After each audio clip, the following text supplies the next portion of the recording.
The first punch came so fast the millionaire never saw it. But Ethan Ryder didn't throw it. He caught it midair, twisted the man's wrist with surgical precision, and pinned him face down against the cafe table before anyone could blink. The entire room went silent. Phones came out. Cameras started recording. And in that frozen moment, a single-father construction worker revealed something terrifying. He had killed men before. If you want to see how a broken man built himself back from nothing, and what happens when his buried past explodes in front of the entire world, stay with me until the end. Hit that like button and comment your city so I can see how far this story travels. The coffee at Miller's Café tasted like burnt regret, but Ethan Ryder drank it anyway. He sat in the corner booth farthest from the door, back against the wall, eyes on the entrance, a habit he couldn't break no matter how many years passed. The cafe smelled like grease and old linoleum, the kind of place where the waitress knew your order before you sat down and nobody asked questions about why you looked so tired all the time. Ethan was 32 but felt 50. His hands were calloused and scarred, his face unshaven, his jacket worn through at the elbows. He worked construction 6 days a week, sometimes 7 when the bills piled up too high. His daughter Lily was everything. His ex-life was buried. And this 10-minute coffee stop every morning was the only peace he got before the chaos started again. "Daddy's gonna be late picking you up today, Lil," he told her that morning while braiding her hair. His fingers were too rough for the job, but he'd learned. "Uncle Mason's gonna get you from school, okay?" Lily had looked up at him with those wide brown eyes, her mother's eyes, and nodded. "Okay, but you're still coming to my spelling bee Friday, right?" "Wouldn't miss it." "Promise?" "Promise, Uncle." Now, he sat alone in the cafe, staring at his phone. A text from Mason. "Site's a mess. Concrete didn't set right. Gonna be a long day." Ethan rubbed his face and took another sip of terrible coffee. The bell above the door chimed. He glanced up out of habit. A man in an expensive suit walked in, tailored, sharp, the kind of outfit that cost more than Ethan made in 3 months. The man's hair was slicked back, his watch gleaming, his expression carved from pure arrogance. He didn't belong in this part of town. Everyone in the cafe noticed. Ethan went back to his coffee. The man walked to the counter and snapped his fingers at the waitress. "Espresso, double shot, and make it fast. I don't have all day." "Usi." The waitress, Sarah, mid-50s, tired but kind, blinked at him. "We don't have espresso, hun, just regular coffee." The man stared at her like she'd spoken a foreign language. "You're joking." "No, sir, just coffee, black or with cream. This place is a dump." He said it loud enough for the whole room to hear. A few people shifted uncomfortably. Sarah's face flushed, but she didn't respond. Ethan kept his eyes on his phone, but his jaw tightened. The man turned, scanning the cafe with open disdain. His gaze landed on Ethan's table. He smirked. Then he walked over. Ethan didn't look up. "Excuse me." The man's voice dripped condescension. "Is this seat taken?" There were 6 empty tables. Ethan raised his eyes slowly. "Yeah, it is." The man's smirk widened. "Really? I don't see anyone." "Because I'm sitting here 8. You're sitting in a booth meant for 4 people, alone." The man leaned against the table, crossing his arms. "Seems selfish." Ethan set his coffee down carefully. "I'm not looking for company." "Clearly." The man glanced at Ethan's worn jacket, his scuffed boots, the dirt under his nails. "Let me guess. Construction worker? Handyman? Day laborer?" Ethan didn't answer. "That's what I thought." The man straightened, raising his voice slightly. "You know what your problem is? People like you. You sit around in places like this, drinking cheap coffee, complaining about how hard life is, but you never do anything to change it." The cafe went quiet. Ethan's hand stayed flat on the table. "You don't know anything about me." I know enough." The man pulled out his phone, tapping the screen. "I know you're barely scraping by. I know you probably rent some falling-apart house on the edge of town. I know you're exactly the kind of person holding this town back." Someone gasped softly. Ethan's voice stayed calm, dangerously calm. "Walk away." "Hey, bye, imokoi." The man laughed. "Or what? You'll fight me? Please, look at you. You're a nobody. A broken single dad working a dead-end job in a dying town." He leaned closer. You're pathetic. That's when the woman spoke. She was sitting 2 tables over, early 30s, dark hair pulled back, dressed simply but expensively in a way that didn't scream wealth but whispered it. She'd been working on a laptop, headphones in, ignoring the world. But now she was watching. Victor? Her voice was quiet but sharp. That's enough. The man, Victor, turned, his expression flickering with surprise, then annoyance. Stay out of this, Vivian. Vivian. Ethan filed the name away without thinking about it. You're embarrassing yourself, Vivian said evenly. Victor's face flushed. I'm making a point. You're making a scene. This doesn't concern you. It does when you're screaming at strangers in public. Vivian closed her laptop. Sit down, shut up, drink your coffee. Victor's jaw worked. For a moment, Ethan thought he'd actually listen. Then Victor turned back to Ethan, his eyes hard. You think you're tough? Victor's voice dropped. You think because you've got some scars and a hard luck story, you're special? Ethan stood slowly. He wasn't tall, just under 6 feet, but something in the way he moved made Victor take a step back. I said walk away, Ethan repeated. Victor laughed, but it sounded forced. You're threatening me? I'm giving you a chance. A chance to what? Victor's hand shot out, grabbing Ethan's collar. To let some washed-up nobody, Ethan moved. It wasn't fast. It was instant. 1 second, Victor's hand was on his collar. The next, Victor was face down on the table, his arm twisted behind his back, his cheek pressed against the wood. Ethan's hand was locked around Victor's wrist, applying just enough pressure to make the man gasp. The entire cafe froze. Ethan's voice was soft, almost gentle. I gave you a chance. Victor struggled, but Ethan didn't budge. It wasn't effort. It was control. Absolute, terrifying control. Let go of me, Victor's voice cracked. Do you know who I am? Do you have any idea what I'll do to you? Ethan released him and stepped back. Victor scrambled upright, his face red. His suit rumpled. He looked around wildly. Half the cafe had their phones out, recording. You just assaulted me! Victor jabbed a finger at Ethan. That's assault! I'll have you arrested. I'll sue you for everything you... You grabbed me first, Ethan said quietly. Everyone here saw it. A few people nodded. One older man muttered, Guy had it coming. Victor's face twisted. You have no idea what you just did. I own half this town. I'm Victor Hale. I could destroy you with one phone call. Ethan picked up his coffee, took a sip, and set it back down. Then make the call. Victor stared at him, breathing hard. Tikas. Victor stared at shut. Then he spun on his heel and stormed out, slamming the door so hard the bell nearly fell off. The cafe stayed silent for 3 long seconds. Then someone started clapping, slowly at first. Then others joined in. Sarah, the waitress, was grinning. Ethan didn't acknowledge it. He pulled a $5 bill from his wallet, left it on the table, and walked out. But outside, the cold November air bit into his skin. Ethan shoved his hands in his pockets and headed for his truck, a battered Ford with a cracked windshield and rust eating through the wheel wells. Hey! He turned. Vivian was standing a few feet away, her coat wrapped tight against the wind. You okay? She asked. Ethan studied her. Up close, she was striking, not in a flashy way, but in a way that made you look twice. Sharp cheekbones, steady eyes, the kind of face that didn't need makeup because it already knew its worth. I'm fine, Ethan said. That guy's a piece of work. Yeah, Etienne. Vivian hesitated. You handled that impressively. Ethan didn't respond.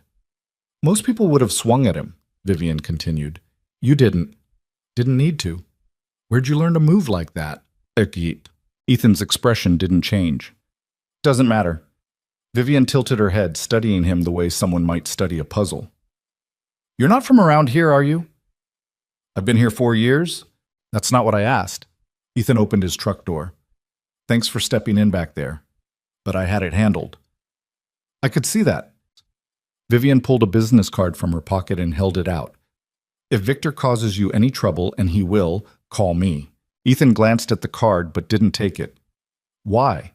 Because I know Victor Hale, and men like him don't let things go. Ethan met her eyes. For a moment, something passed between them. Recognition, maybe. Or understanding. Then he took the card. Ethan Ryder, he said. Vivian Laurent. She turned and walked back toward the cafe. Ease. Ethan watched her go, then climbed into his truck and drove toward the construction site. The site was a disaster. Mason was waiting for him when he pulled up, hard hat already on, frustration written all over his face. Mason was Ethan's cousin, 2 years younger, built like a linebacker, with a quick smile and a quicker temper. Finally, Mason said. Thought you got lost. Coffee ran long. Ethan grabbed his gear from the truck bed. What happened? Concrete's cracked. Whole foundation's going to need to be repoured. Boss is losing his mind. Ethan walked over to inspect the damage. Sure enough, deep cracks spiderwebbed across the freshly poured slab. He crouched, running his fingers along the surface. Mix was wrong, Ethan said. Too much water. Mason swore under his breath. That's 3 days of work down the drain. Yeah. Boss is going to take it out of our pay. Probably. Mason kicked a chunk of loose concrete. I'm so sick of this, man. Busting our backs for scraps while guys like Hale buy up the whole town. Ocho aussi. Ethan stood, brushing the dust off his hands. Hale? Victor Hale. That investor guy. You heard of him? We've met. Mason raised an eyebrow. Seriously? This morning. What happened? He was an asshole. I put him on a table. Mason stared. Then he started laughing. You're kidding. Nope. Man, I would have paid to see that. Mason's grin faded. But seriously, Ethan, Hale's bad news. He's been buying up properties all over Black Ridge. Foreclosures mostly. Pays pennies, flips them, makes millions. People hate him, but nobody can stop him. Ethan picked up a shovel. Not my problem. Yeah, well, don't be surprised if it becomes your problem. Guy's got a reputation for holding grudges. Ethan didn't answer. He started working. Was shit. The rest of the day was brutal. 14 hours of jackhammering, hauling debris, and listening to the boss scream about budgets and deadlines. By the time Ethan left the site, the sun was setting and his entire body ached. He drove to Lily's school just as the aftercare program was closing. She ran to him the moment she saw his truck, her backpack bouncing. Daddy! Ethan crouched and caught her in a hug. She smelled like crayons and strawberry shampoo. Hey, kiddo, good day? Johns? Uncle Mason picked me up and we got ice cream. Lily pulled back, grinning. He let me get 2 scoops. Ethan shot Mason a look over Lily's head. Mason shrugged, unrepentant. 2 scoops, huh? Ethan ruffled her hair. What happened to 1 scoop Tuesdays? Uncle Mason said rules are made to be broken. Uncle Mason's a bad influence. Uncle Mason's the best. Lily climbed into the truck. Mason gave Ethan a mock salute and headed to his own car. The drive home was short, 10 minutes through the quiet streets of Black Ridge, past the shuttered storefronts and empty lots where buildings used to stand. The town was dying. Everyone knew it, but people stayed anyway because leaving cost money nobody had. Their house was small, 2 bedrooms, peeling paint, a front porch that sagged in the middle. But it was theirs, or at least they rented it. Inside, Lily dumped her backpack and immediately started chattering about her day. Ethan made dinner, spaghetti, because it was cheap and easy, and listened while she told him about her friend Emma's new puppy and how her teacher said her handwriting was getting better. And guess what? Lily's eyes lit up. I got picked to read my essay in front of the whole class on Friday. That's great, Lil. Will you come? Ethan hesitated. Friday was a work day. Missing it meant losing hours he couldn't afford to lose. But Lily was looking at him with those eyes. Her mother's eyes. I'll be there, Ethan said. Lily beamed. After dinner, they sat on the couch and watched a nature documentary about wolves. Lily fell asleep halfway through, her head on Ethan's shoulder. He carried her to bed, tucked her in, and stood in the doorway for a long moment, watching her breathe. She looked so small, so fragile. He thought about Victor Hale's words. A broken single dad working a dead-end job. Maybe he was right. Ethan's phone buzzed. He pulled it out, expecting a text from Mason. Instead, it was a news alert. Viral video. Construction worker disarms. Millionaire investor in cafe altercation. Ethan's stomach dropped. He opened the link. The video was already at 200,000 views. Someone had filmed the entire confrontation, Victor grabbing him, Ethan's lightning-fast response, Victor pinned to the table. The comments were exploding. Bro moved like Jason Bourne. That wasn't luck. That was training. Who is this guy? Ethan closed the app and set the phone down. This was bad. This was very, very bad. The next morning, Ethan's phone wouldn't stop ringing. News outlets, bloggers, random people asking for interviews. He ignored all of them. But when he pulled up to the construction site, a news van was already parked across the street. Mason jogged over, eyes wide. Dude, you're famous. I'm not famous. Vitpo Bruta Bits. You're viral, same thing. Mason showed him his phone. The video had hit 2 million views overnight. People are losing their minds trying to figure out who you are. Some guy on Reddit thinks you're ex-special forces. Ethan's jaw tightened. Tell them to mind their own business. Too late for that, man. The day was a nightmare. Reporters tried to approach him during lunch. Coworkers kept asking questions.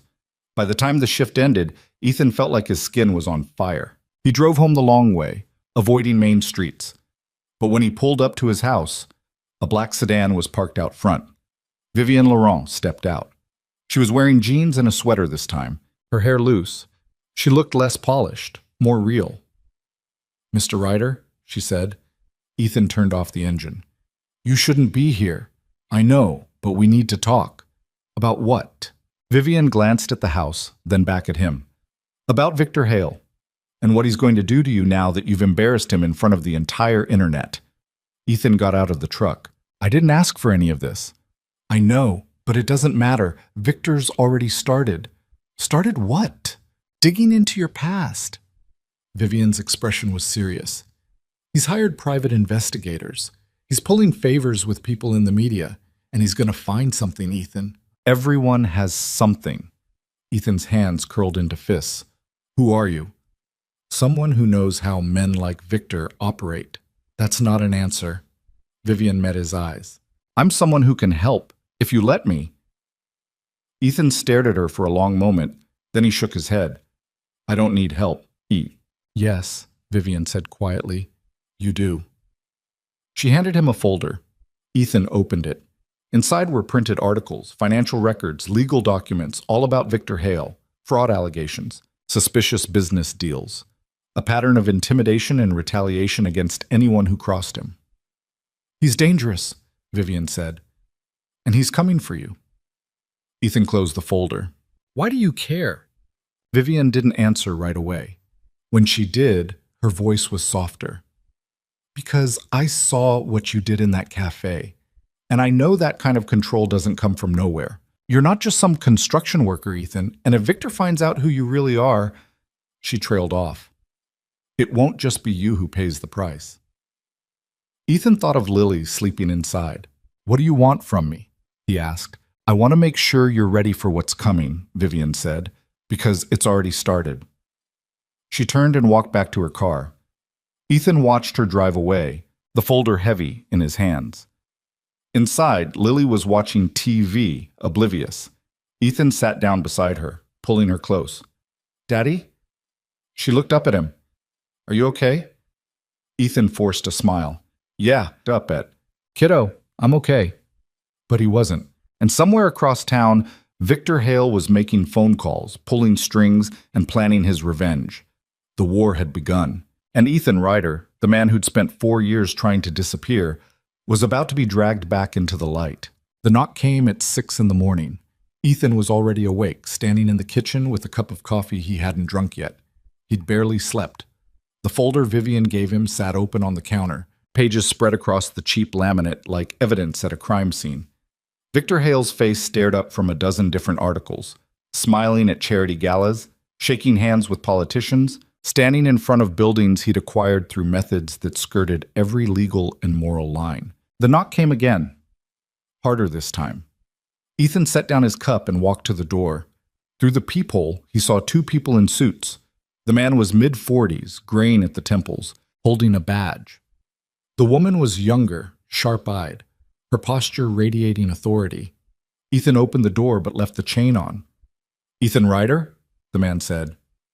"Who's asking?" The man held up his badge. "Detective Paul Brennan, Blackridge PD. This is Detective Lisa Ortega. We'd like to ask you a few questions about an incident yesterday morning at Miller's Café." Ethan's stomach tightened, but his face didn't change. "What kind of questions?" "The kind that go better if we're not talking through a door chain," Ortega said. Her voice was neutral, but her eyes were calculating. Ethan glanced back toward Lily's room. Her door was still closed. She wouldn't be up for another hour. He unhooked the chain and stepped outside, pulling the door shut behind him. The morning air was cold enough to see his breath. "Victor Hale filed a complaint," Brennan said. "Says you assaulted him." "He grabbed me first. There's video." "We've seen the video." Ortega crossed her arms. "Looks like you knew exactly what you were doing when you put him down." Ethan didn't respond. Brennan pulled out a small notepad. "Where'd you learn to fight like that?" "I didn't fight. I restrained him." "That's not an answer." "It's the only one I've got." Ortega stepped closer. "Mr. Ryder, we're not here to jam you up. But Victor Hale is a prominent businessman with a lot of friends in this town. He's pushing hard for charges. If you've got a background, military, law enforcement, anything, it might help your case." Ethan met her eyes. "I work construction. That's it." Brennan and Ortega exchanged a glance. Brennan flipped a page in his notepad. "You moved to Blackridge 4 years ago. Before that, there's not much on you. No credit history older than 5 years. No employment records. It's like you didn't exist before 2021. "People start over," Ethan said quietly. "Sure," Ortega said, "but most people leave a trail. You didn't." "Is that illegal?" "No," Brennan said, "but it's interesting." Ethan's jaw tightened. "Am I being charged with something?"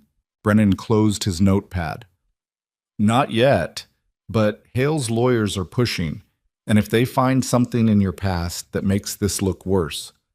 He trailed off. "Just be careful, Mr. Ryder. Men like Hale don't let things go." They walked back to their unmarked car. Ethan watched them drive away, then went back inside. Lily was awake, sitting at the kitchen table in her pajamas, clutching her stuffed rabbit. "Who was that?" she asked, her voice small. Ethan forced a smile. "Nobody important, just people asking questions." "About the video?" Ethan's chest tightened. "You saw the video?" Lily nodded. "Emma's mom showed it to her, and Emma showed me at school yesterday. Everyone's talking about it." She looked up at him, her eyes worried. "Are you in trouble?" Ethan crouched beside her chair. "No, baby, I'm not in trouble." "But the man in the video, he was mean to you." "Yeah, he was. And you stopped him." "I did." Lily wrapped her arms around his neck. "I'm glad you stopped him." Ethan held her tight, breathing in the strawberry scent of her shampoo. She felt so small, so breakable. "You don't have to worry about me, Lil," he said softly. "I'm always going to be okay." It was a lie, but it was the kind of lie fathers told.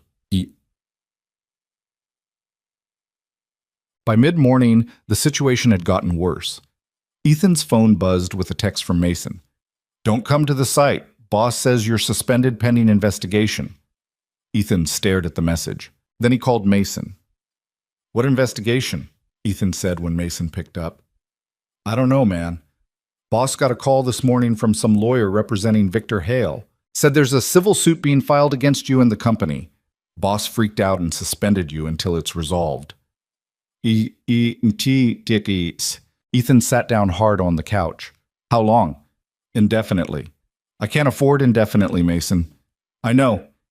Mason's voice was strained. "I tried to argue with him, but he wouldn't budge. Said he can't risk the company getting dragged into a lawsuit." Ethan closed his eyes. Without work, he had maybe 2 weeks before he couldn't make rent. Maybe 3 if he stretched every dollar. "Thanks for trying," Ethan said. "This is bullshit," Mason said. "Everyone knows Hale grabbed you first. You were defending yourself." "Doesn't matter. He's got money. I don't." After they hung up, Ethan sat in the silence of his empty house. Lily was at school. The folder from Vivian was still on the counter. And somewhere across town, Victor Hale was dismantling his life piece by piece. Ethan picked up Vivian's business card. It was simple, just her name and a phone number. No company, no title. He dialed. She answered on the second ring. Ethan, how'd you know it was me? I've been waiting for you to call. Ethan exhaled slowly. You said you could help. I can. Why? There was a pause. Then Vivian said, because I don't like bullies, and Victor Hale is the worst kind. That's not a real answer. It's the only one you're getting right now. Her tone softened. Where are you? Home. Stay there. I'm coming over. She hung up before he could argue. Vivian arrived 20 minutes later, carrying a laptop bag and 2 cups of coffee from a place that definitely wasn't Miller's Café. She handed one to Ethan. You look like you haven't slept, she said. I haven't. They sat at the kitchen table. Vivian opened her laptop and pulled up a series of documents. Victor's playing a predictable game, she said. He's filing a civil suit for assault, harassment, and emotional distress. He's also leaked your video to every media outlet he has connections with, framing you as a violent drifter with a suspicious past. How do you know all this? Vivian glanced at him. I have resources. That's not an answer, Sturgum. I know. She turned the laptop toward him. But right now the details don't matter. What matters is stopping him before he destroys you completely. Ethan stared at the screen. It showed a timeline, Victor's movements over the past 48 hours, meetings with lawyers, calls to local media, a dinner with the mayor. You've been following him, Ethan said slowly. I've been watching him for weeks. Why? Vivian closed the laptop. Because Victor Hale is trying to buy a piece of property in Blackridge that I'm also interested in, and I don't like losing. Ethan leaned back. So this isn't about helping me, it's about your business deal. It's both. Vivian's gaze was steady. Victor needs to look strong right now. He's in the middle of negotiations with investors who don't tolerate weakness. You embarrassed him publicly, and now he's retaliating to prove he's still in control. If we can expose his tactics, show that he's abusing his power, we undermine his credibility. His investors get nervous. His deals fall apart. And you swoop in and take what you want. Yes, Ethan appreciated the honesty. Most people would have dressed it up. What do you need from me? He asked. Right now, stay visible. Don't hide. Let people see that you're not afraid of him. Vivian paused. And if he escalates, when he escalates, don't retaliate. Let him dig his own grave. What if he comes after my daughter? Vivian's expression hardened. Then all bets are off. That afternoon, Ethan picked Lily up from school early. He didn't tell her why, but he stayed close, watching the other parents, the cars in the parking lot, the strangers lingering too long. Daddy, you're being weird, Lily said as they walked to the truck. I'm not being weird. You keep looking around like you lost something. Ethan ruffled her hair, just making sure we don't forget anything.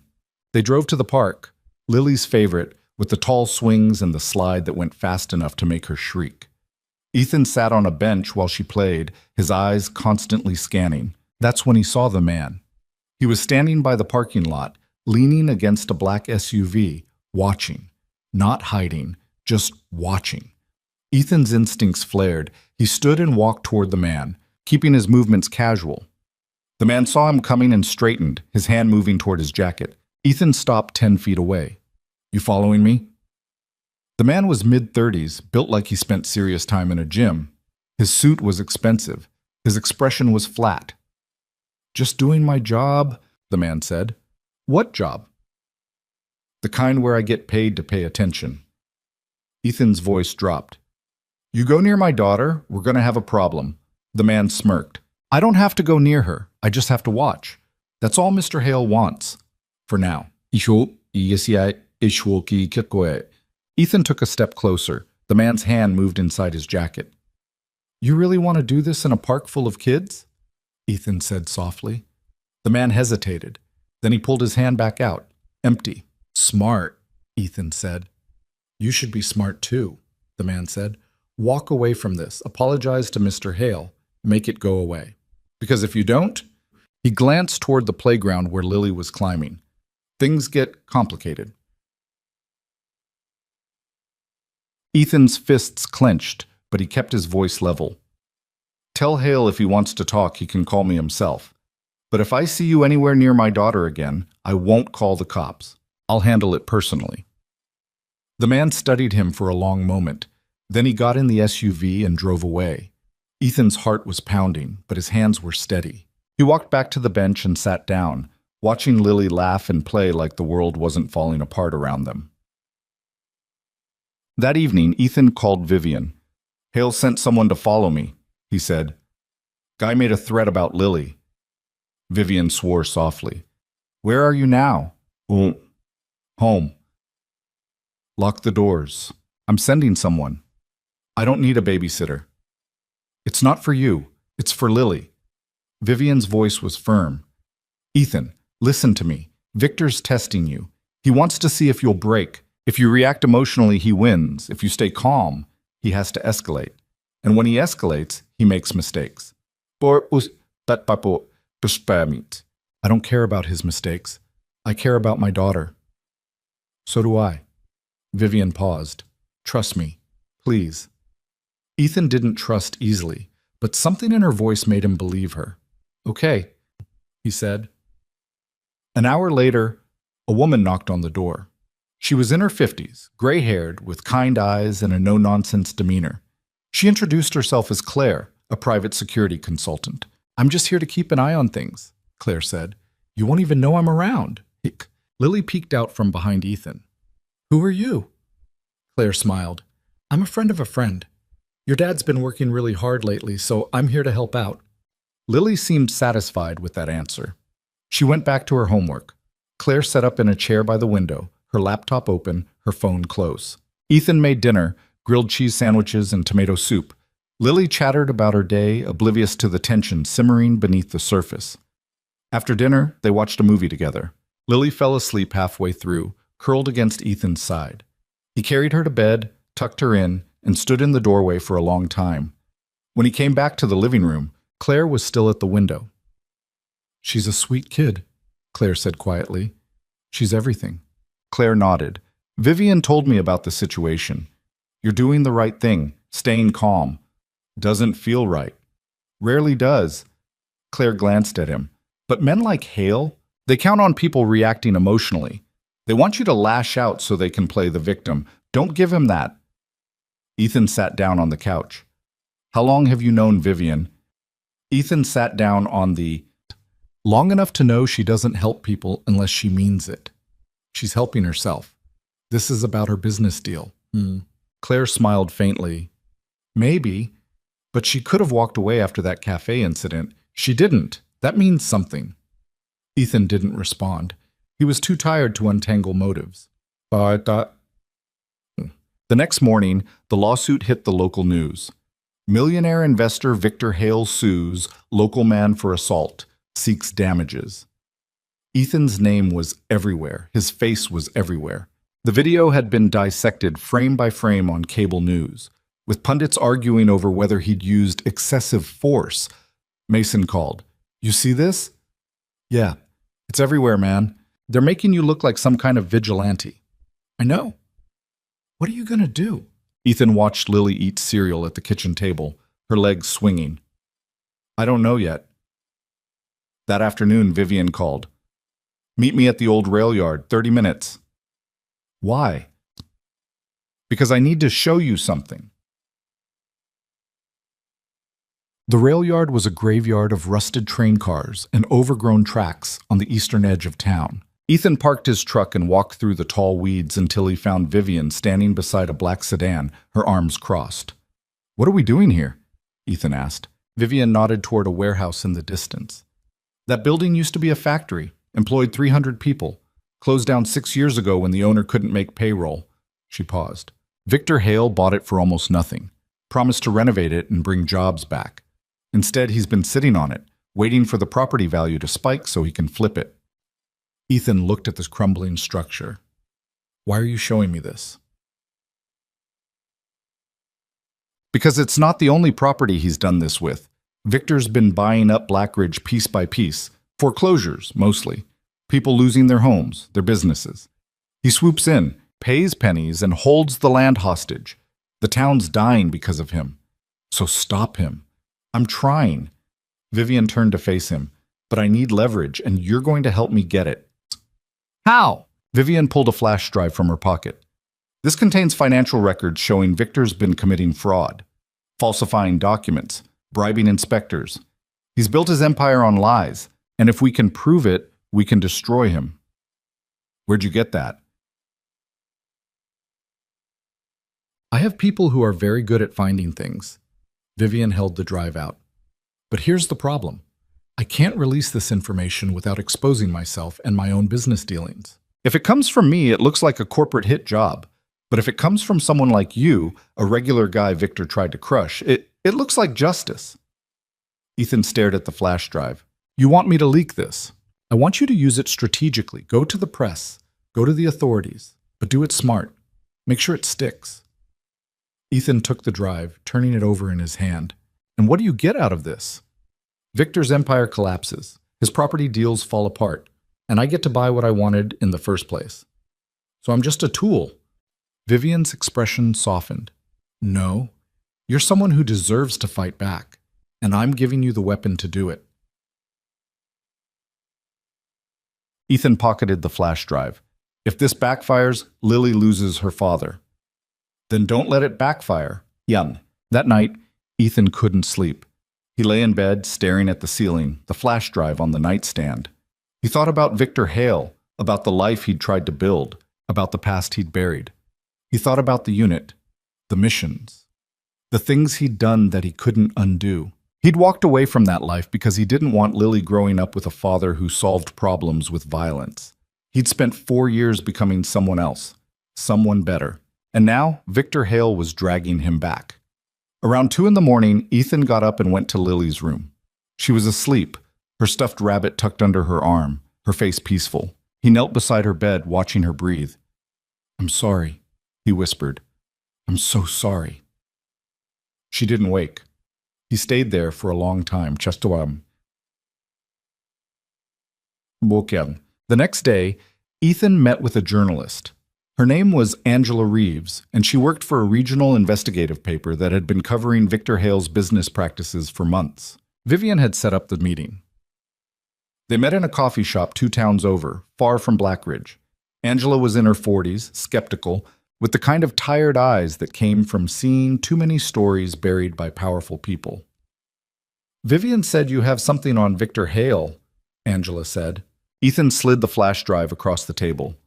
Financial records, fraud, bribery. Enough to put him away for years. Angela picked it up, examining it. Where'd you get this? Does it matter? It does if you want me to publish it. I need to verify the source. I need to know it's real. Ethan leaned forward. It's real, and if you don't publish it, Victor Hale's going to keep destroying this town. And people like me. Angela studied him. You're the guy from the video.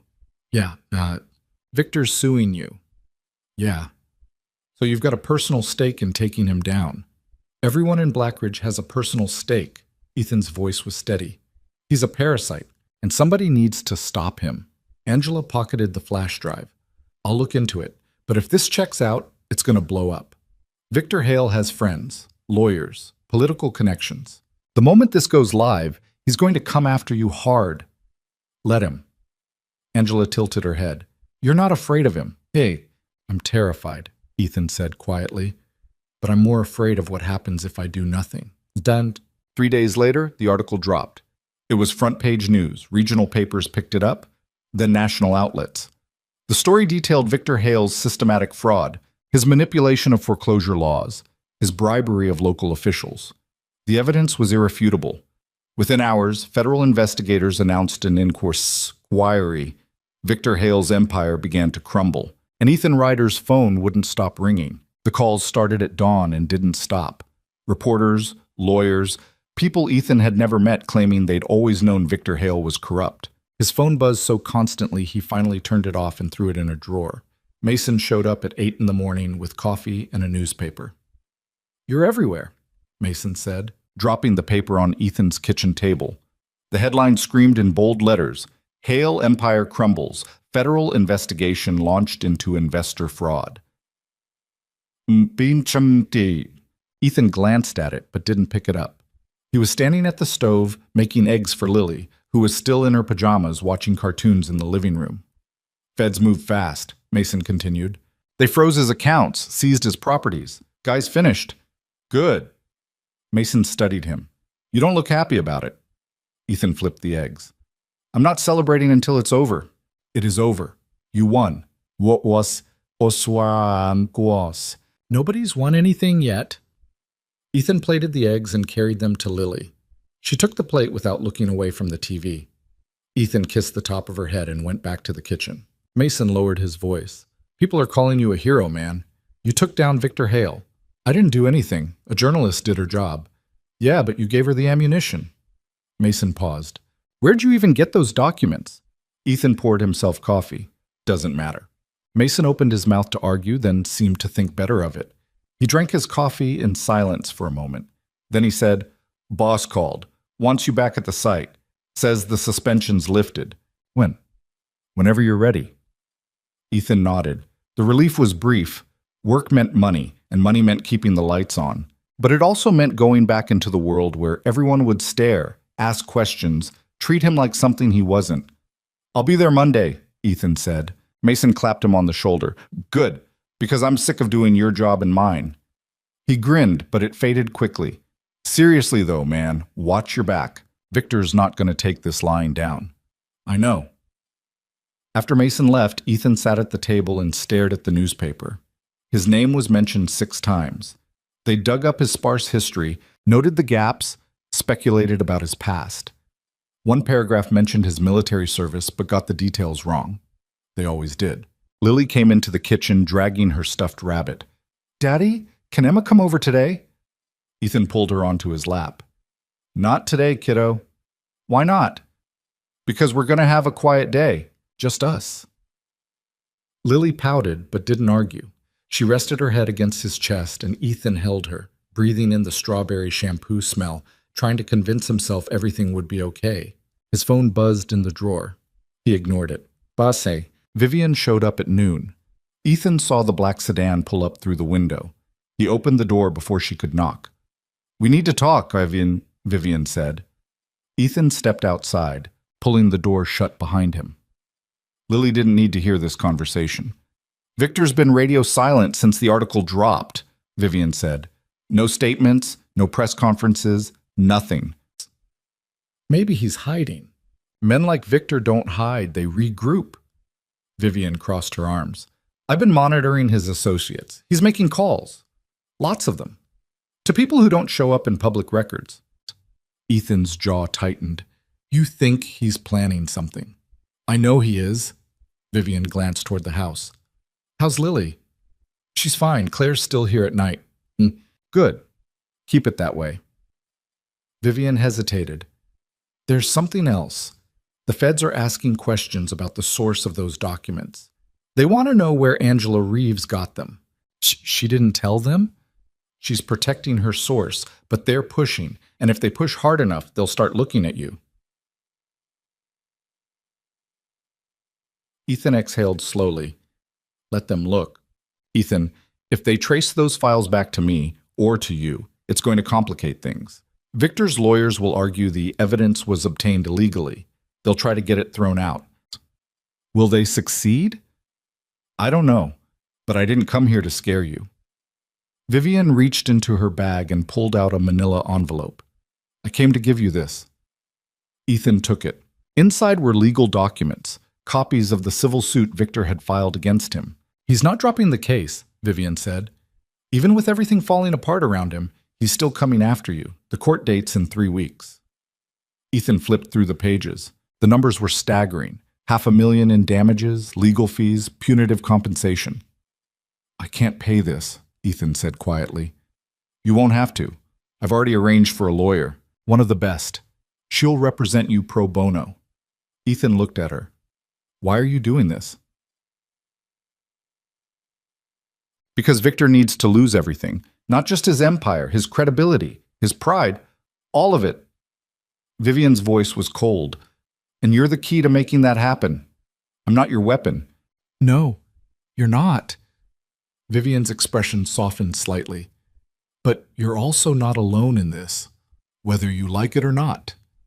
Ethan handed the envelope back. Keep your lawyer. I'll handle it myself. Ethan, I said I'll handle it. Vivian studied him for a long moment. Then she pocketed the envelope. You're stubborn. Yeah. It's going to get you killed. Wouldn't be the first time someone tried. Vivian's eyes narrowed. What does that mean? Ethan didn't answer. He turned and went back inside. That afternoon, Ethan took Lily to the library.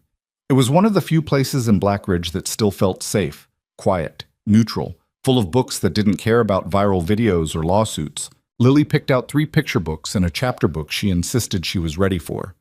Ethan sat in the reading corner while she sprawled on the carpet, flipping through pages. A woman approached, mid-30s, blonde, wearing a Blackridge elementary staff lanyard. "Mr. Ryder?" she said. Ethan stood. "Yeah. I'm Sarah Bellamy. I'm a teacher at Lily's school." She smiled, but it looked strained. "I just wanted to say, what you did, exposing Victor Hale, it took a lot of courage. I didn't do anything special. But you did?" Sarah glanced at Lily, who was absorbed in her book. "A lot of families in this town have been hurt by Hale's business practices. My sister lost her house in a foreclosure 2 years ago. Hale bought it for next to nothing, sold it 6 months later for triple the price." Her voice wavered. "So, thank you." Ethan didn't know what to say. "I'm sorry about your sister, Sid." Sarah nodded, then she hesitated.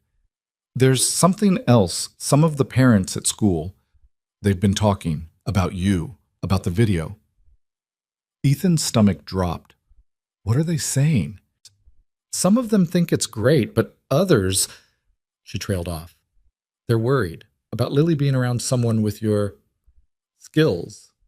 My skills. The way you moved in that video. It wasn't normal. And people are asking questions about your background." Whoop. Ethan's voice went flat. "I'm a construction worker." "I know, but the video's got people speculating. And with everything happening with Hale, some parents are nervous." Sarah looked genuinely apologetic. "I don't agree with them, but I thought you should know." After she left, Ethan sat back down. Lily glanced up at him. "Who was that?" she asked. "Just a teacher." "What'd she want?" "Nothing important." Lily went back to her book, but Ethan couldn't focus.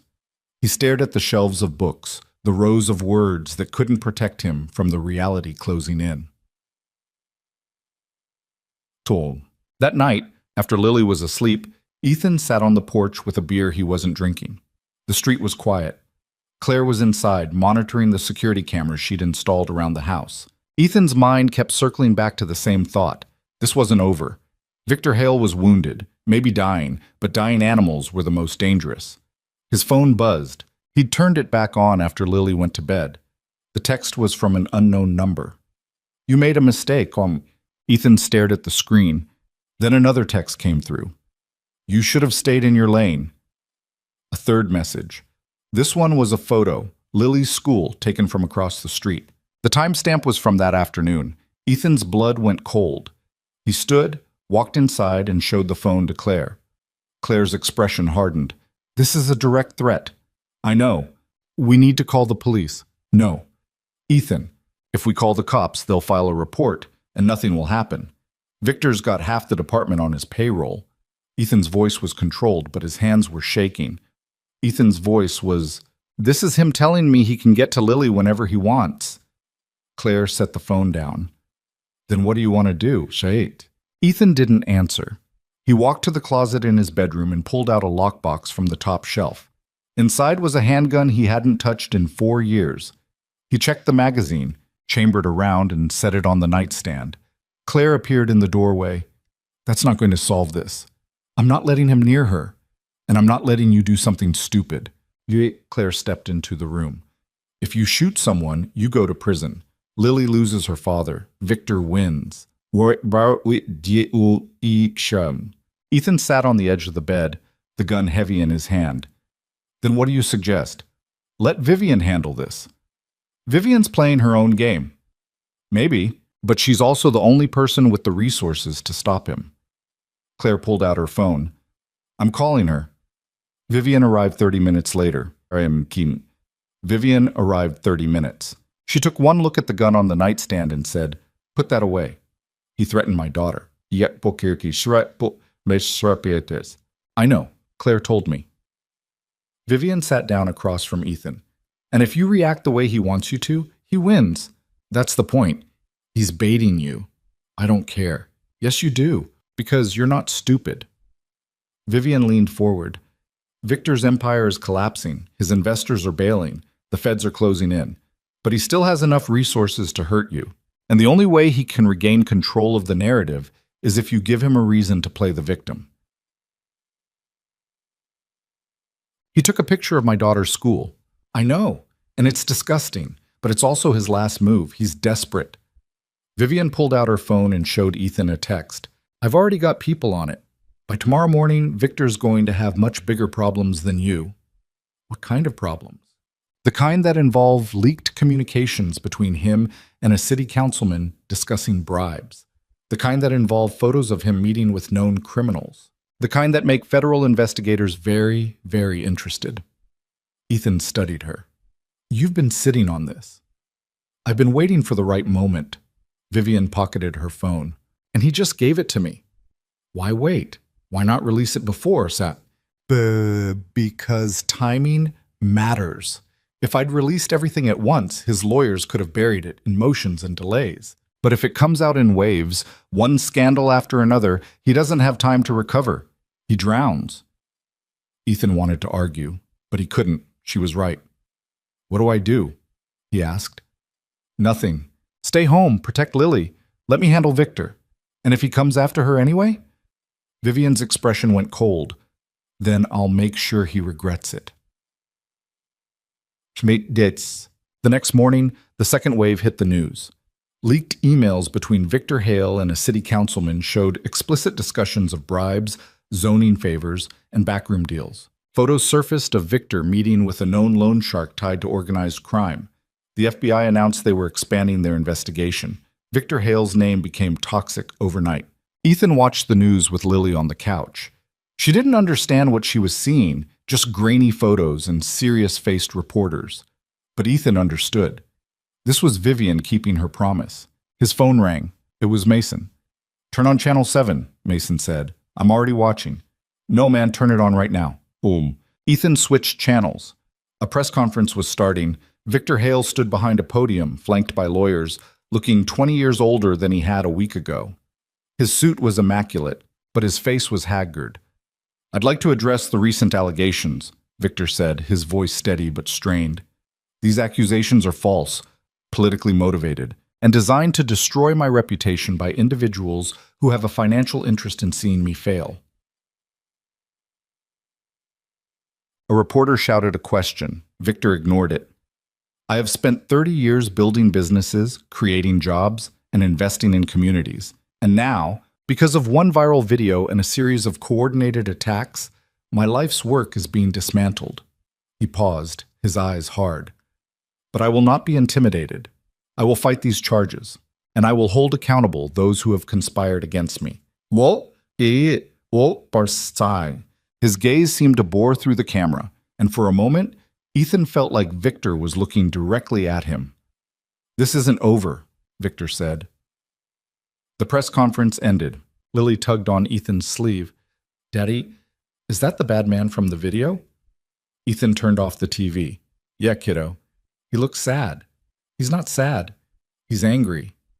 Why? Ethan pulled her close. Because he did bad things, and now people know about it. Lily frowned. Will he go to jail? Maybe. Good. Lily snuggled against him. He was mean to you. Ethan kissed the top of her head and said nothing. 2 days later, Ethan went back to work. The construction site felt different. People stared. Some clapped him on the back, congratulating him like he'd won a championship. Others kept their distance, whispering when they thought he wasn't listening. Mason stuck close, running interference whenever someone got too nosy. "You're like a celebrity now," Mason joked during lunch break. "Should I start charging for autographs?" Ethan didn't laugh. He ate his sandwich in silence, watching the traffic on the street below. "You okay?" Mason asked. "I'm fine." "You don't look fine." Ethan crumpled the sandwich wrapper. "I just want this to be over." "It will be. Victor's done. Even if he beats some of the charges, his reputation's toast. Nobody's going to work with him." "Yeah." Ethan stood and tossed the wrapper in the trash. "Let's get back to work." But as he turned, he saw a black SUV parked across the street, the same one from the park, the same one that had been following him. The driver was watching. Ethan's hand tightened on the railing. Mason followed his gaze. "That's the guy," Mason said quietly. "From before." "Yeah." "You want me to call the cops?" "No." "Ethan, I said no." Ethan walked toward the ladder. "Let's just finish the day." But he felt the man's eyes on him the entire afternoon. A sec. That evening, Vivian called. "Victor's making moves," she said without preamble. "He's liquidating assets, selling properties under the table. He's trying to move money offshore before the feds can freeze everything. So stop him." "I'm trying, but he's desperate, and desperate people do unpredictable things." Vivian paused. "There's something else. One of my contacts says Victor's been asking about you. Specifically, your military background." Ethan's chest tightened. "What did he find?" His chest. "Nothing yet. Your records are sealed, but if he digs hard enough, if he finds the right person to bribe or threaten." She trailed off. "He'll find out who you used to be." Ethan sat down hard on the couch. "And if he does? Then he'll use it. He'll leak it to the press, paint you as a dangerous ex-soldier with PTSD or whatever narrative fits. He'll make you the villain and himself the victim." "I'm not afraid of my past." "Dim tilpiets." "Maybe not. But Lily doesn't know about it, and neither does the rest of Blackridge." Vivian's voice softened. "I'm not trying to scare you, Ethan. I'm trying to prepare you." After they hung up, Ethan sat in the silence of his living room. Lily was at a friend's house for a play date. Claire had driven her, staying close the entire time. The house felt too empty. Ethan walked to his bedroom and opened the lockbox again. Underneath the gun was a photograph, creased and faded. It showed a younger version of himself in uniform, standing with 3 other men. They were smiling. All of them were dead now, except him. He stared at the photo for a long time. Then he put it back and closed the box. The breaking point came on Friday. Lily's school was hosting a fundraiser, a fall festival with games, food trucks, and a raffle. Ethan had promised to take her. She'd been looking forward to it all week. They arrived just after 4. The parking lot was packed. Families milled around, kids running between booths, the smell of fried food heavy in the air. Lily grabbed Ethan's hand. "Can we get cotton candy?" "After dinner." "But after dinner, Lil." She pouted but didn't argue. They walked through the festival, stopping at a ring toss booth where Lily tried and failed 3 times to land a ring on a bottle. Ethan bought her another round. "I'm going to get it this time," Lily said, her tongue poking out in concentration. Ethan smiled, watching her. For a moment, everything felt normal, just a father and daughter at a school festival. No lawsuits, no threats, no buried past clawing its way back to the surface. Then he saw the man from the SUV. He was standing near the food trucks 20 yards away watching them. He wasn't hiding. He wanted Ethan to see him. Ethan's blood went cold. He crouched beside Lily. "Hey, kiddo, stay right here for a second, okay? Where are you going?" "Just to talk to someone. I'll be right back." Lily frowned but nodded. Ethan stood and walked toward the man, his movements slow and deliberate. The man didn't move. He just watched Ethan approach, his expression blank. "You've got 5 seconds to walk away," Ethan said quietly. The man smirked. "Or what?" "Or I'm going to make sure you can't walk at all." Big talk for a guy surrounded by witnesses is... Ethan stepped closer. "You think witnesses matter? You threatened my daughter. You followed her to school. You think I care about witnesses?" The man's smirk faded slightly. I'm just doing my job. Then find a new job. Can't. Mr. Hale pays well. Hale's finished. Maybe. But he's still got enough to make your life hell. And he's very interested in your little girl. That's when Ethan moved. 1 second he was standing 3 feet away. The next, he had the man's arm twisted behind his back, his face pressed against the side of a food truck. It happened so fast, most people didn't even notice. "You go near her again," Ethan said, his voice barely above a whisper. "And I will end you, not arrest you, not scare you, end you. Do you understand?" The man's face was red, his breathing labored. "You're making a mistake. Ethan released him and stepped back. The man stumbled, clutching his arm. "That's assault," the man hissed. "I've got witnesses." "Good." Ethan's voice was flat. "Tell them to call the cops. Tell them I defended my family from a stalker. See how that plays." The man stared at him, breathing hard. Then he turned and walked away, disappearing into the crowd. Ethan's hands were shaking. He clenched them into fists, forcing himself to breathe slowly. When he turned around, Lily was watching from the ring toss booth, her eyes wide. "Daddy?" she called. "Are you okay?" Ethan walked back to her, forcing a smile. "Yeah, baby, I'm fine." But he wasn't fine, and as they walked through the festival, Ethan couldn't shake the feeling that everything was about to get much, much worse. The festival felt wrong after that. Too bright, too loud, too many people pressing in from all sides. Ethan bought Lily the cotton candy he'd promised, watched her eat it with sticky fingers, and tried to pretend his heart wasn't hammering against his ribs. Claire appeared beside them, her expression tight. She'd seen the confrontation. "We should go," she said quietly. Ethan nodded. "Lil, you ready to head home?" Lily looked up, her face streaked with pink sugar. "But we didn't do the haunted house yet. We'll come back tomorrow. You said that last time. I mean it this time." Lily's bottom lip jutted out, but she didn't argue. She knew that tone. They walked to the truck in silence, Claire scanning the parking lot like she expected something to jump out from between the cars. The drive home took 10 minutes. Ethan checked the rearview mirror every 30 seconds. No black SUV, no tail. But that didn't mean they were safe. Inside the house, Lily went straight to her room to change. Claire locked the doors and pulled out her phone. "I'm calling Vivian," she said. "Go ahead." Claire stepped into the kitchen. Ethan could hear her voice, low and urgent. He sat on the couch and closed his eyes, trying to slow his breathing. His hands still shook, not from fear, from adrenaline, from muscle memory that kicked in the moment someone threatened what he loved. He'd spent 4 years burying that part of himself, and in 1 week, Victor Hale had dragged it all back to the surface. Lily came out in her pajamas, dragging her stuffed rabbit. She climbed onto the couch beside him and tucked herself under his arm. "Daddy, are we in trouble?" she asked. Ethan looked down at her. "No, baby, we're okay." "Then why does Miss Claire keep looking out the windows?"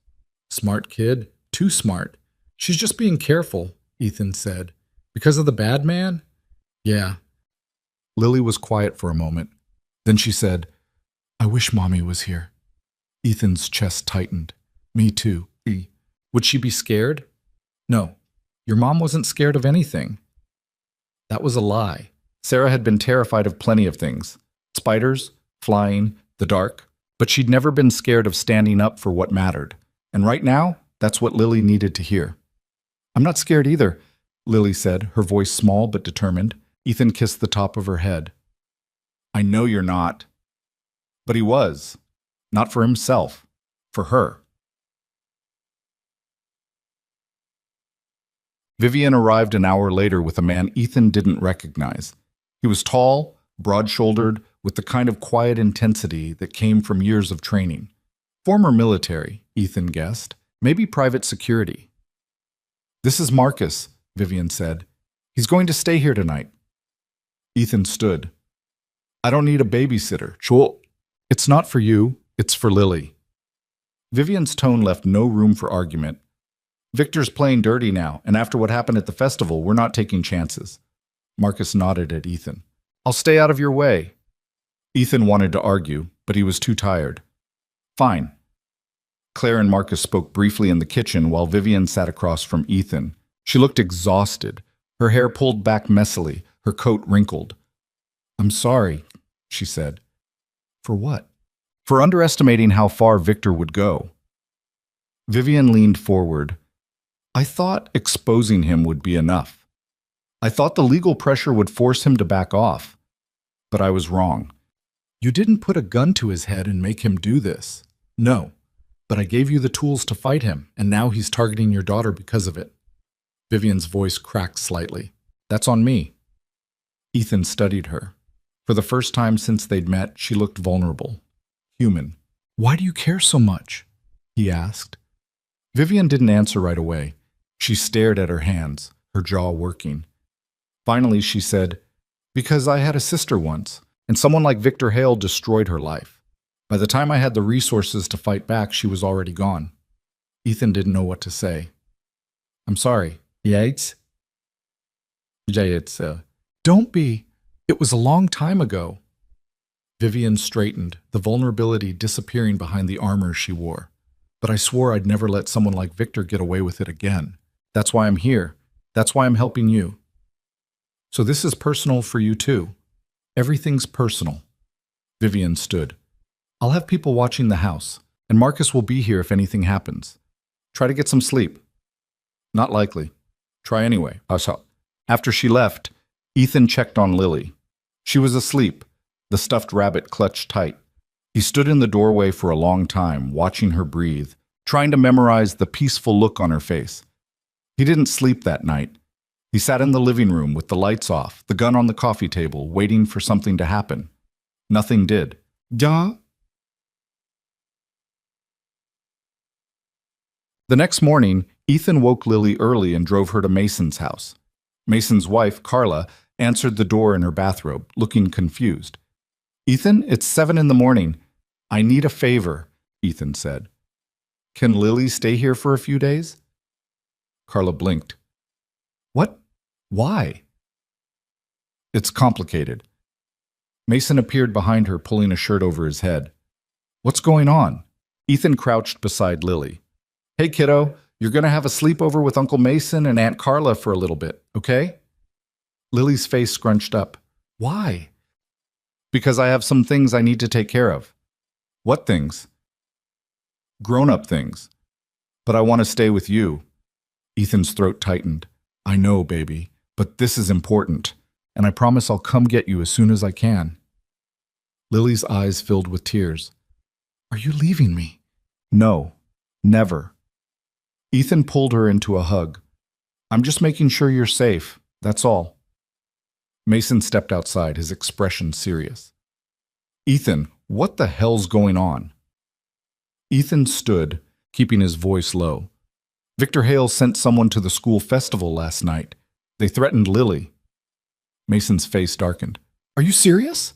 "I wouldn't be here if I wasn't." "Did you call the cops?" "And tell them what? That a guy stood near us and made vague threats?" "They won't do anything." Mason looked at Lily, then back at Ethan. "So what are you going to do?" "Whatever I have to." Mason's jaw tightened. "Don't do anything stupid, man." "I'm past stupid. I'm at necessary." Carla took Lily's hand. "Come on, sweetie. Let's go make pancakes." Lily looked back at Ethan, her face streaked with tears. "You promise you'll come back?" "I promise."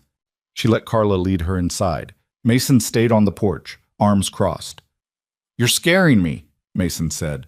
"Good. Be scared. Keep the doors locked. Don't let her out of your sight." "Ethan, I mean it, Mason. If anything happens to her because I wasn't careful enough." Ethan's voice broke. He cleared his throat. "Just keep her safe." Mason grabbed his shoulder. "I will, but you need to be smart about this. Don't go after Hale alone." "I'm not going after anyone. I'm just making sure he can't come after us." It was a lie, and they both knew it. Ethan drove back to his house and found Vivian's car already parked outside. She was sitting on the porch steps, 2 cups of coffee beside her. "Saw you drop Lily off," she said as Ethan approached. "Smart move." Ethan took one of the coffees and sat beside her. "How long were you watching?" "Long enough." Vivian sipped her coffee. Marcus said nothing happened last night. Just because they're waiting. For what? For me to do something stupid. Vivian glanced at him. Are you planning to do something stupid? Ethan didn't answer. Ethan, listen to me. If you go after Victor, you're giving him exactly what he wants. He's baiting you. He wants you to snap so he can play the victim. I know. Then don't take the bait. What if I told you I don't care anymore? Vivian set down her coffee. Then I'd say you're lying. Because if you didn't care, Lily would still be in your house right now. Ethan stared at the street. I spent 4 years trying to be someone else, someone better.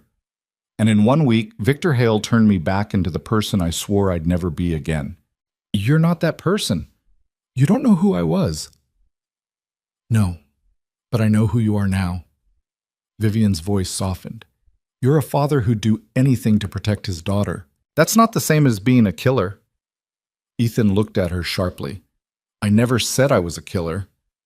You didn't have to, Sam. They sat in silence for a moment.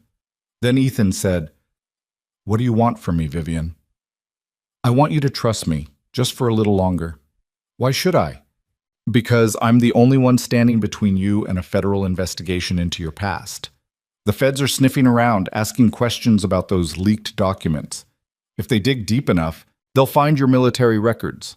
And once they do, Victor's lawyers will use it to destroy you. Let them try. Ethan, if your past becomes public, it won't just affect you. It'll affect Lily, kids at school, parents. Everyone will know, and you can't protect her from that. Ethan's hands curled into fists. Then what do you suggest? Let me finish what I started. I've got one more card to play.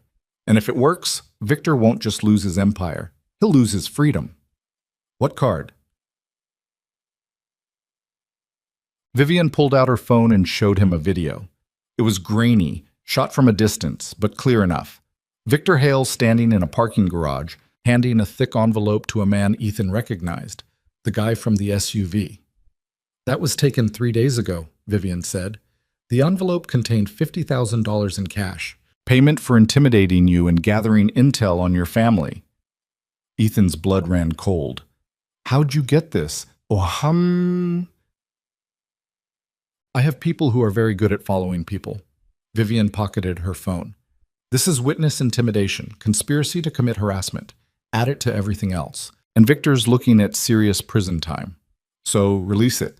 I can't. Not yet. Why not? Because I need Victor to make one more mistake. A big one. The kind that's undeniable in court. Vivian stood. And he will. Because men like him always do when they're cornered. Ethan stood too. How long? 48 hours.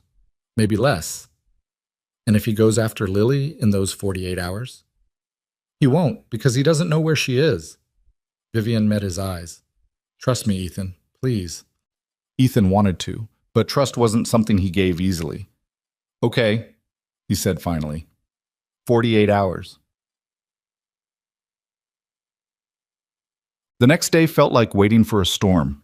Ethan went to work, hammered nails, poured concrete, and tried to ignore the stares. Mason stayed close, talking about nothing, trying to fill the silence. At lunch, Ethan's phone rang. Unknown number. He answered. Yeah. Mr. Ryder. The voice was smooth, confident. Victor Hale. I think it's time we talked. Ethan's jaw tightened. I've got nothing to say to you. That's unfortunate, because I have quite a bit to say to you. Then talk. Not over the phone. Meet me, tonight, 8 o'clock, the old rail yard. Why would I do that? Because if you don't, I'll make sure every news outlet in the country knows about your military record, the classified missions, the people who died under your command, all of it. Ethan's hand tightened on the phone. You're bluffing. Am I? Victor's voice was cold. I've got sources, Mr. Ryder, deep sources, and they've been very cooperative. So here's the deal. You meet me tonight, we have a conversation, and maybe, just maybe, I'll keep your past buried. Or you don't show up, and by tomorrow morning, the whole world knows what you really are. The line went dead. Ethan stood there, the phone pressed to his ear, his mind racing. Mason appeared beside him. Who was that? Hale. What do you want? A meeting, Eesh. You're not seriously considering it. He threatened to leak my military record. Mason swore. He's bluffing. Maybe, maybe not. Ethan, if you meet him alone, it's a setup. You know that. Yeah, so don't go. Ethan pocketed his phone. I don't have a choice. It's so... Yam saat papatul. That evening, Ethan called Vivian and told her about the meeting. Don't go on, she said immediately. He's going to leak my past if I don't. Let him. We'll deal with it. I can't risk it. Vivian, if Lily finds out who I used to be... Ethan's voice broke. She'll never look at me the same way. She's 7 years old. She loves you. Nothing's going to change that. You don't know that. Vivian was quiet for a moment. Then she said, if you go to that rail yard, you're playing right into his hands. He's going to record the conversation, twist your words, and use it against you in court. I know. Then why are you doing this? Because I need to look him in the eye and tell him it's over. Ethan, I'm going, Vivian, with or without your help. She sighed. Fine, but you're not going alone. Marcus will be there, hidden. If things go south, he'll step in. I don't need backup. Too bad. You're getting it anyway. The rail yard was exactly as Ethan remembered it. Rusted train cars, overgrown weeds, the skeletal remains of a dead industry. He parked his truck near the entrance and walked into the shadows. Victor was waiting near the old warehouse, standing under a flickering streetlight. He looked smaller than Ethan remembered, less polished. His suit was wrinkled, his face drawn. You came? Victor said. You gave me a reason to. Victor smiled, but it didn't reach his eyes. You've caused me a lot of trouble, Mr. Ryder. You caused it yourself. Perhaps, but you were the catalyst. You and that insufferable journalist. Victor took a step closer. Do you know what it's like to build something for 30 years, only to watch it crumble because of one viral video? You built it on fraud and intimidation. It deserved to crumble. Victor's smile vanished. You think you're some kind of hero? You're not. You're just a man with a violent past who got lucky. And you're a coward who hides behind lawyers and hired thugs. Victor's jaw tightened. I know what you are, Ethan Ryder. I know about the unit, the missions, the people you killed. Ethan's heart pounded, but his face stayed calm. You don't know anything.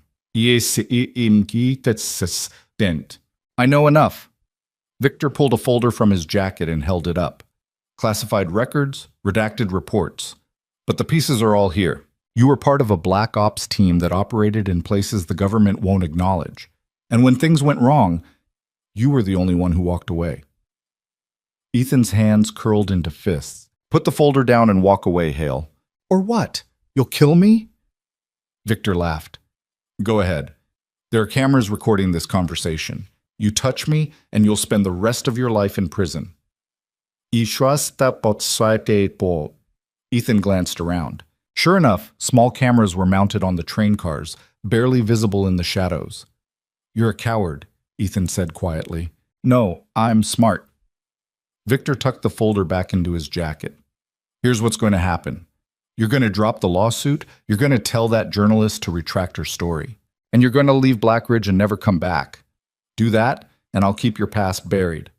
And if I don't, then tomorrow every news outlet in the country gets a copy of this file, and your daughter grows up knowing her father was a killer. Ethan took a step forward. Victor flinched but held his ground. You're done, Hale, Ethan said. Even if you release that file, it won't save you. The feds have everything they need. Your empire's gone. Your reputation's gone. All you've got left is spite. Spite's enough. Ethan was about to respond when headlights flooded the rail yard. 2 cars screeched to a stop, and armed federal agents poured out, weapons drawn. Victor Hale, you're under arrest, one of them shouted. Victor's face went white. What? No, this is a mistake. 2 agents grabbed him, forcing him to his knees. Another agent approached Ethan. Mr. Ryder, you need to step back. Ethan raised his hands and moved away. He watched as they cuffed Victor, read him his rights, and hauled him toward one of the cars. Victor looked back at Ethan, his face twisted with rage. This isn't over. Yeah, as Ethan said quietly, it is. Vivian appeared from the shadows, flanked by Marcus. She walked over to Ethan, her expression unreadable. You set this up, Ethan said. I told you I had one more card to play. Vivian glanced at the agents loading Victor into the car. He just confessed to extortion and witness intimidation on camera. That was all we needed. The cameras. Mine, not his. Vivian smiled slightly. He thought he was recording you. He had no idea we were recording him. Ethan exhaled slowly, the tension draining from his body. It's really over? It's really over. Ethan watched the cars drive away. Victor's face visible through the rear window, still screaming. Then he turned and walked back to his truck. Vivian called after him. Where are you going? To get my daughter. Mason's house was quiet when Ethan arrived. He knocked softly, and Carla opened the door, her face lighting up with relief. She's been asking for you all day, Carla said. Lily appeared behind her, still in her pajamas, her eyes wide. Daddy? Ethan crouched and opened his arms. Lily ran to him, crashing into his chest. He held her tight, breathing in the strawberry shampoo smell, feeling the weight of the past week lift slightly. I told you I'd come back, Ethan whispered. I knew you would, Lily said, her voice muffled against his shoulder. They drove home in silence, Lily's hand in his. The house was quiet, safe. For the first time in days, Ethan felt like he could breathe. He tucked Lily into bed, kissed her forehead, and sat on the edge of her mattress. Daddy? Lily's voice was sleepy. Is the bad man gone? Yeah, baby, he's gone. Good. She closed her eyes. I love you.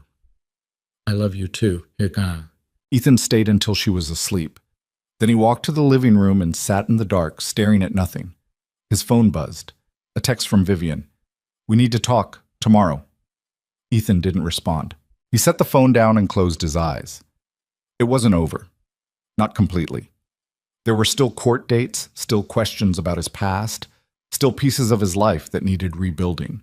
But for now, Lily was safe, and that was enough. The morning after Victor's arrest, Ethan woke to the sound of rain against the window. For a moment, he just lay there, listening to the rhythm, feeling the emptiness where anxiety had lived for weeks.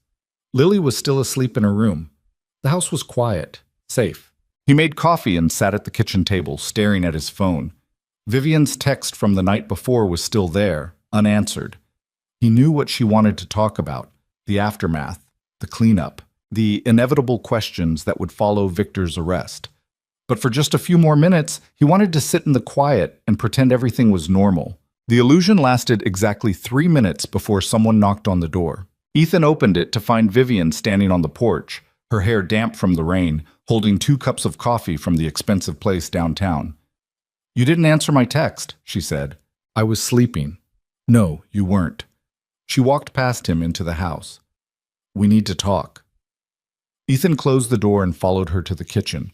She set the coffees down and pulled out a chair. Victor's being held without bail, Vivian said. The federal prosecutor is building a case that'll keep him locked up for at least 15 years.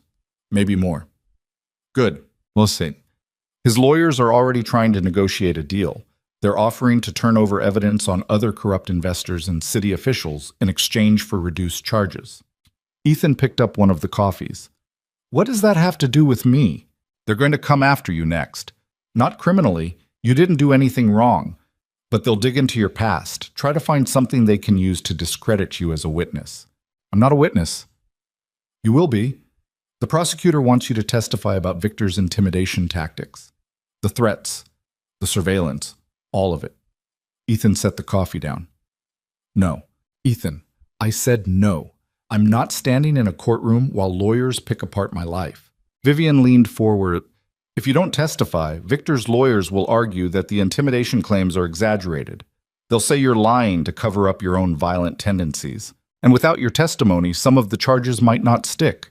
Then find another witness. There isn't another witness. You're it. Vivian's voice softened.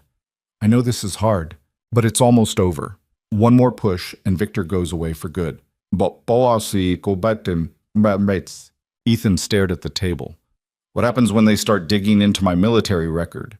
Your records are sealed. They can't access them without a court order. And if they get one? Vivian hesitated. Then we deal with it. But most of what happened during your service is classified. The court won't unseal classified material for a civil harassment case. You don't know that. No, but I know people who can make sure it doesn't happen. Vivian reached across the table, her hand stopping just short of his. Trust me, one more time. Ethan looked at her hand, then at her face.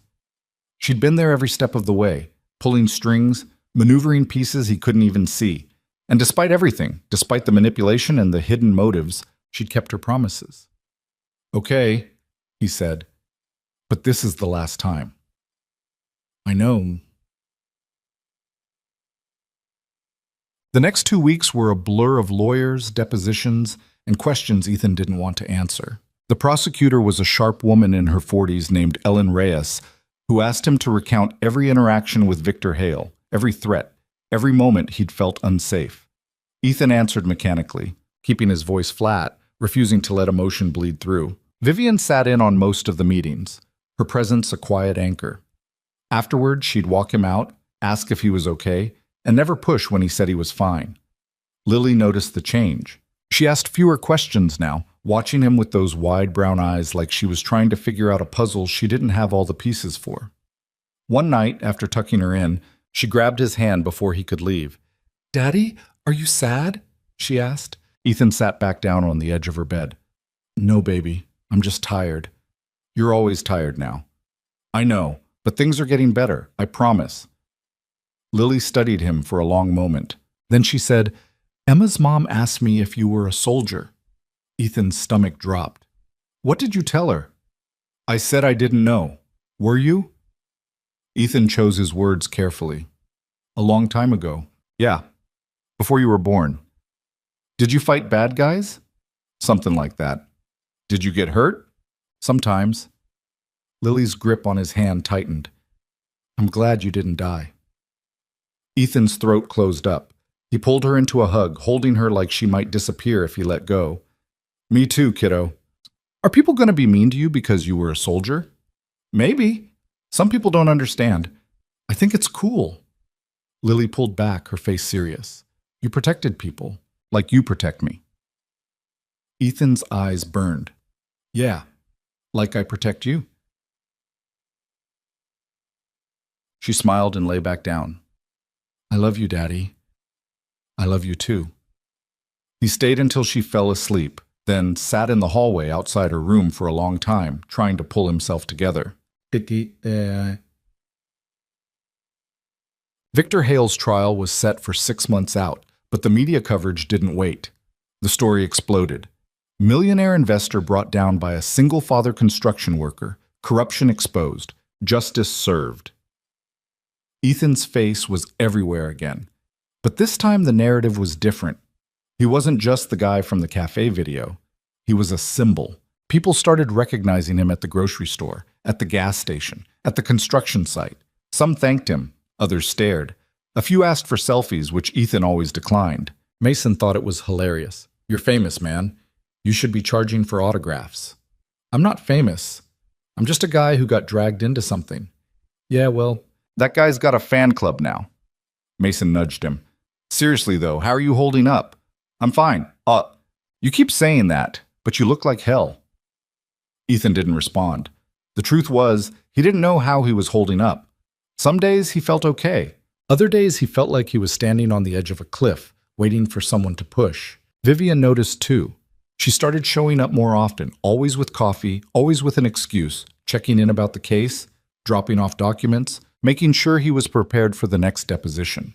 But Ethan knew what she was really doing. She was watching him the same way he watched Lily, making sure he didn't fall apart. One afternoon, she brought lunch, sandwiches from a deli 2 towns over, and they sat on his porch while Lily played in the yard. "You don't have to keep doing this," Ethan said. "Doing what?" "Checking on me. I'm not going to break." Vivian took a bite of her sandwich, chewing slowly. "I'm not worried about you breaking. I'm worried about you disappearing. I'm not going anywhere." "I know, but you're good at building walls." And I'm worried one day you'll build them so high nobody can reach you. Ethan watched Lily chase a butterfly across the grass. Maybe that's safer. For who? You or her? Yeah. Ethan didn't answer. Vivian set down her sandwich.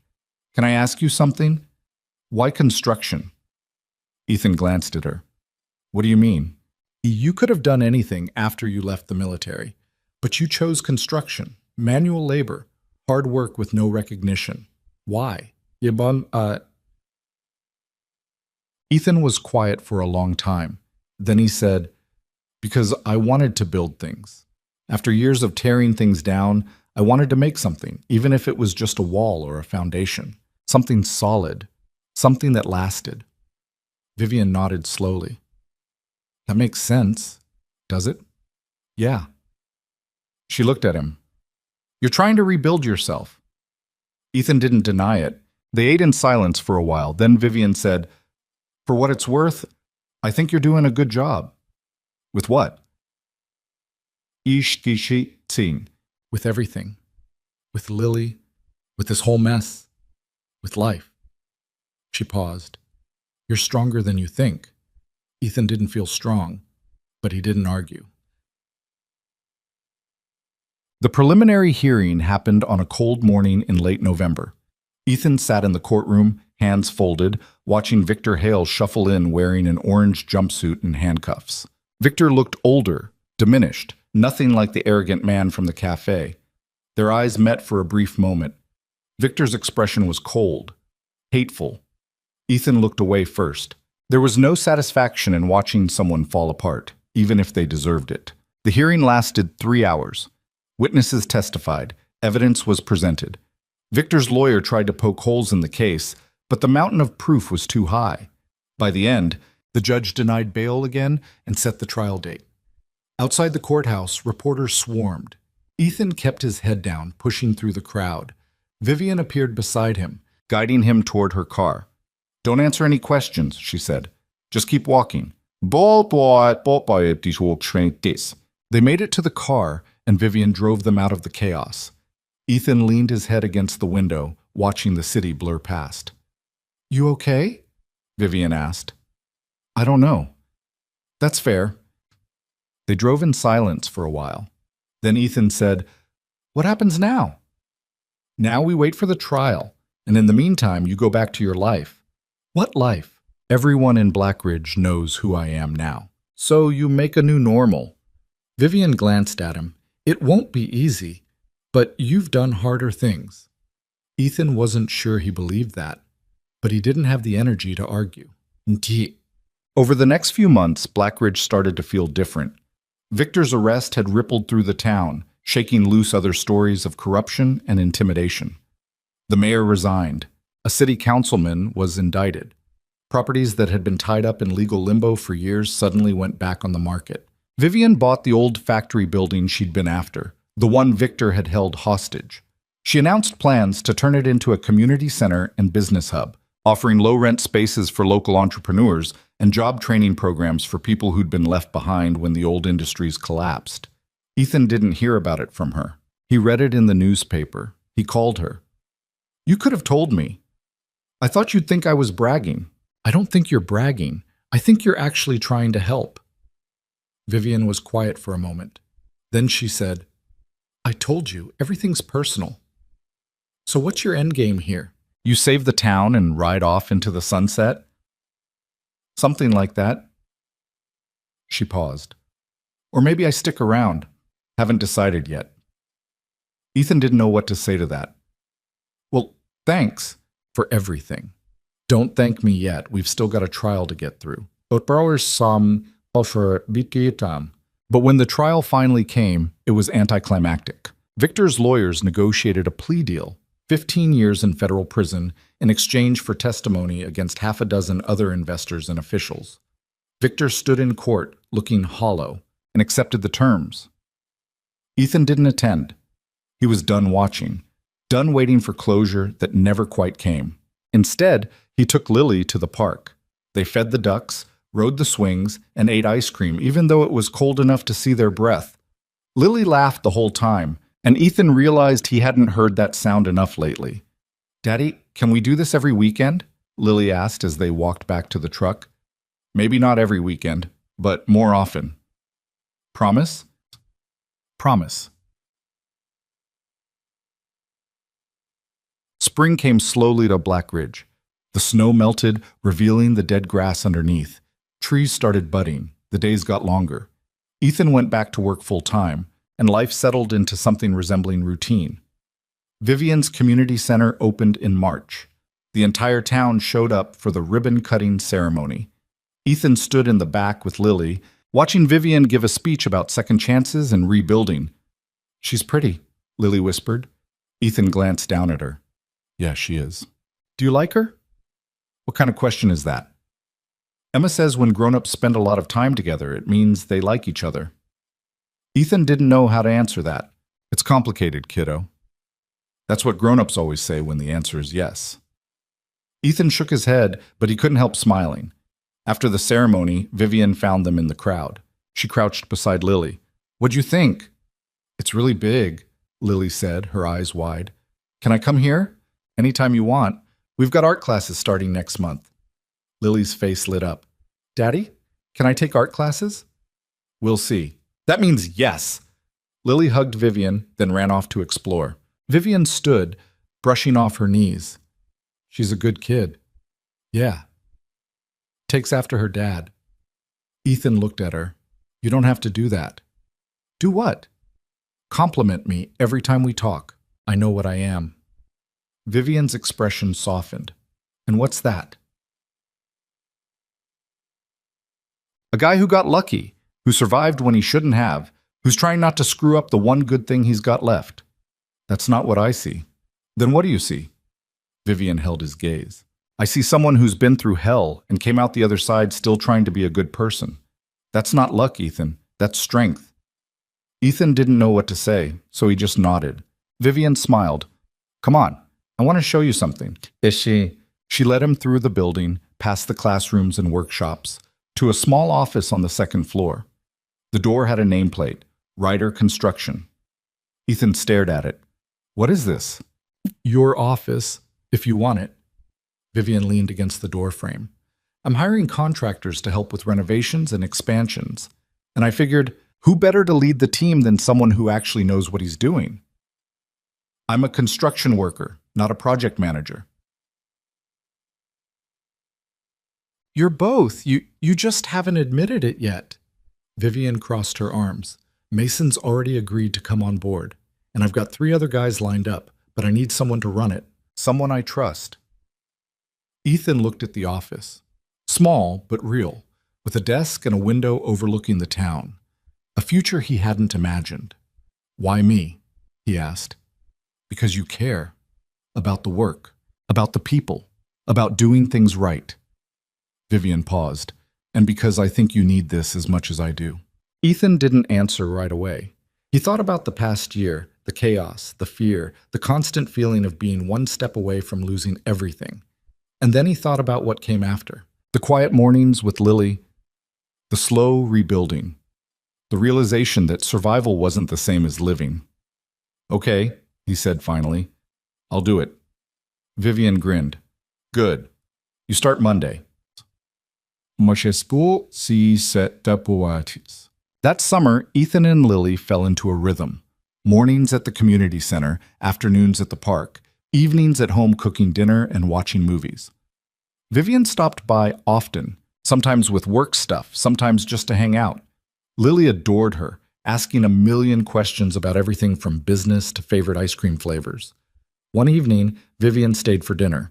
Ethan made spaghetti, his go-to meal, and Lily insisted Vivian sit beside her. "Miss Vivian, do you have kids?"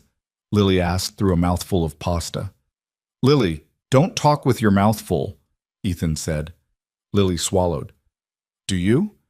Vivian smiled. "No, I don't." "Why not?" "Lily, it's okay," Vivian said. "I just never had the chance, I guess. I've been focused on work for a long time." "You should have kids. You'd be a good mom." Vivian's smile faltered for just a second. "Thank you, Lily. That's really sweet." After Lily went to bed, Vivian and Ethan sat on the porch with beers they weren't really drinking. "Sorry about that," Ethan said. "She doesn't have a filter. Don't apologize, she's right. I probably would have been a decent mom." Vivian took a sip of her beer. "But life doesn't always work out the way you plan." "No, it doesn't." They sat in comfortable silence for a while. Then Vivian said, "Can I ask you something personal?" "Depends on how personal. Do you ever think about Lily's mom?" Ethan's chest tightened. "Every day." "What was she like?" "Strong, stubborn, funny in a way that snuck up on you." Ethan stared at the darkening sky. "She made me want to be better. And when she died, I didn't know how to be anything." "But you figured it out." "Barely." Ethan glanced at Vivian. "Why are you asking?" "Because I want to understand you, and I think she's a big part of who you are." Ethan didn't know how to respond to that, so he just said, "She would have liked you." Vivian smiled. "Yeah? Yeah, she always said I needed someone to kick my ass when I was being stubborn." "Well, I can definitely do that." They both laughed, and for the first time in a long time, Ethan felt something close to peace. Months passed. The community center thrived. Ethan's construction team completed projects that brought jobs back to Blackridge. Lily started art classes and made new friends. "Lily, life didn't become perfect. It never would be.